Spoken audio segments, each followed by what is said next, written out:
TJ observed silently as the man from apartment 307 disposed of his trash into the dumpster.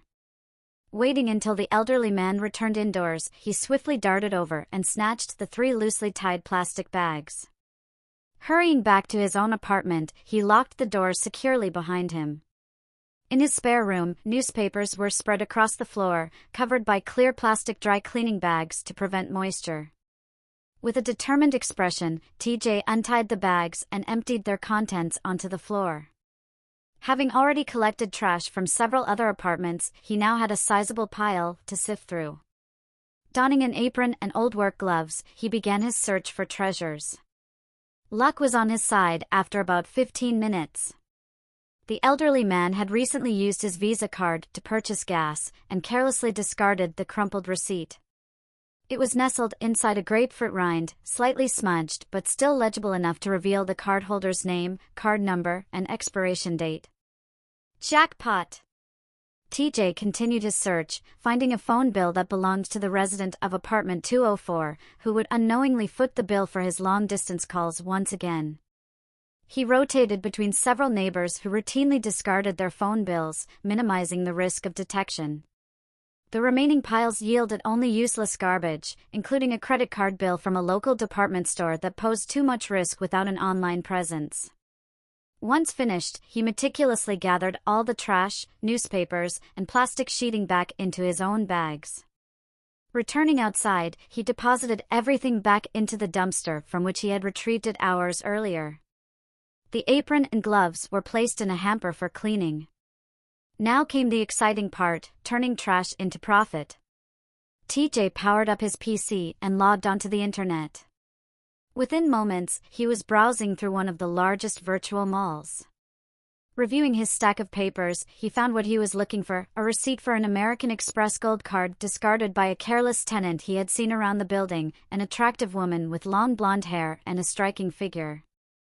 With meticulous care, that receipt was going to cover his rent and much more. He clicked on the icon for a jewelry store and began adding items to his shopping cart.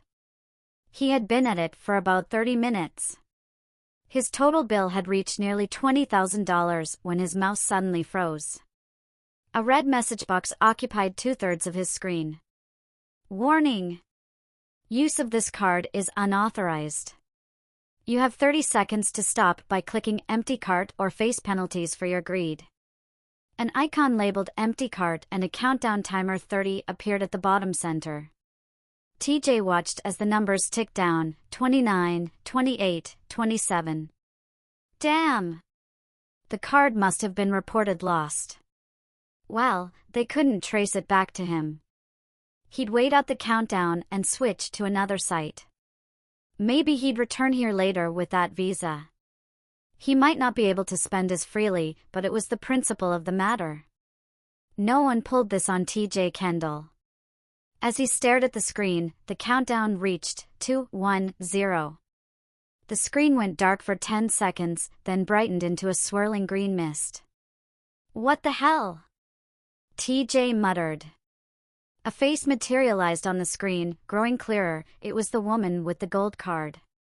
What the hell? What's happening here? That's what I want to know, TJ. Who gave you permission to use my credit card? Her voice, once soft and sensual, now held anger. It might have been alluring at another time, but now it was furious, and TJ sensed trouble. What's it to you, lady? You can't do anything about it. If you could, you'd be here in person. Very well, if that's what you want. The woman smiled as her image slowly faded. Good, TJ thought, reaching for another sheet, another stolen ID from the pile. Time to get back to work. Is this what you wanted, TJ? The voice came from behind him. TJ jumped up and turned around. The woman! She stood in his room, as stunning as he remembered. Her dark green eyes narrowed with anger, arms folded beneath her ample chest. She wore a shimmering green gown with a high neck, loose enough to reveal enticing curves. How the hell did you get in here? How do you think? I don't know, and unless you're a cop with a warrant, I don't care. get out of my house. Oh, but it's not your house. The hell it isn't. It's not anyone's home, TJ.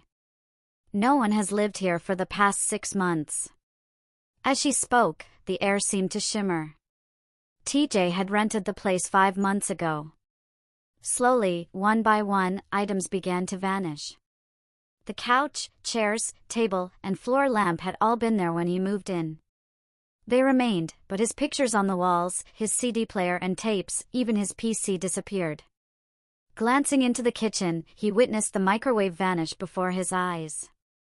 Where did my stuff go? To the homes of those who bought them in this new reality. Some items, the ones you purchased with someone else's credit card, may even be back in the stores or warehouses. Even your clothes are gone. This is insane. He pulled out his knife, clicking the blade open. You! Nobody messes with TJ Kendall like this. The knife vanished from his grasp. The woman smiled as she saw it fade. But there is no TJ Kendall. There never was. What are you talking about? You stole my identity, so I'm taking yours. Soon, there will be no trace of you, TJ. No documents with your name, no memories in anyone's mind. Your friends, your family, they'll have never heard of you. And you'll be pleased to know, you have no debts or criminal record. So you did me a favor, huh? I owe Joey Bruckner 20 grand. No, that debt is erased. Mr. Bruckner has never heard of you. TJ Kendall never existed. So I'm going to disappear, too? That's murder. No, TJ Kendall never existed. You did. You mean I'm someone else? TJ's body began to feel strange. I mean, you're nobody. She studied him as if deciding something. Since you're no longer TJ, you don't resemble him or his family anymore. TJ felt his facial muscles twitching. His nose felt smaller, and his beard was gone. What the? He stopped, realizing his voice had changed from his father's deep baritone to a slightly reedy tenor. Since you were so eager to impersonate me, the woman continued, I think I'll take one more thing from you.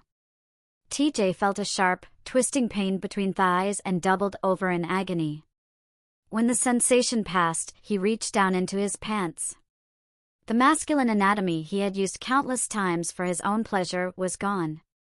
In its place, he felt a small mound of curls surrounding a narrow vertical slit. Curiously, a finger slipped inside, exploring what he had discovered. A touch brushed against a sensitive nub, his clit, and he squeaked in surprise at the unexpected pleasure. Now he felt his clothes shifting on his body. Glancing down, he saw his Lakers jersey transform into a sleeveless pastel green blouse, its neckline plunging to the center of his now hairless chest. Beneath, his t-shirt morphed into a bra, and his jeans rose up, transforming into denim cutoffs that hugged him. Underneath, his undershorts changed from cotton to lacy silk. Then, the changes washed over his body. His dark brown hair lightened with blonde streaks, flowing past his shoulders. Hair on his chest and arms disappeared as they grew slender. His new chest seemed to swell, pushing against the fabric of his blouse. His waist slimmed, hips rounding out, legs becoming smooth and curved. You might want to see yourself, the woman said, gesturing strangely with her hand. The air in front of TJ shimmered, turning into a mirror-like surface. The reflection didn't resemble TJ Kendall at all. Her nose and lips were fuller, hinting at African ancestry, while her eyes had an almond shape. Her skin was lightly tanned, with a coppery hue. Despite the confusion, she was undeniably beautiful, with higher cheekbones, long dark lashes, and expertly applied makeup that accentuated her features. Her figure was stunning, full curves, a great derriere, and long legs. The mirror vanished, replaced by the woman extending her hand. So you know who changed you, I'm Elsbeth Lang. You won't be able to tell anyone, though. Now, what's your name? Come on, you know my name. I'm. His name seemed to stick in his throat. You can't say it anymore. You know who you were. You always will. You just can't tell anyone, write it, or identify yourself in any way. You.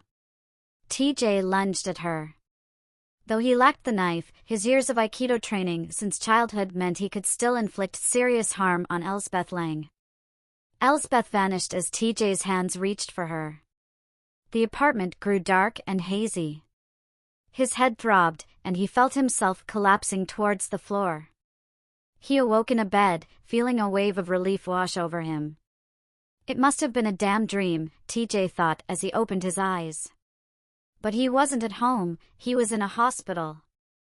Glancing down at himself, he saw a feminine chest under the blanket.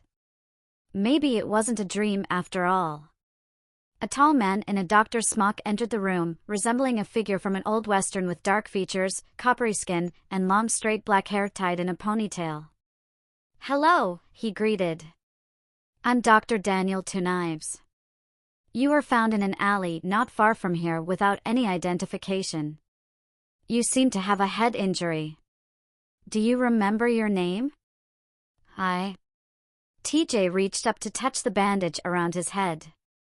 He wanted to say he was TJ Kendall and someone had done something to him, but all that came out was, "No, doctor. I can't remember anything before waking up just now." Fear widened his eyes.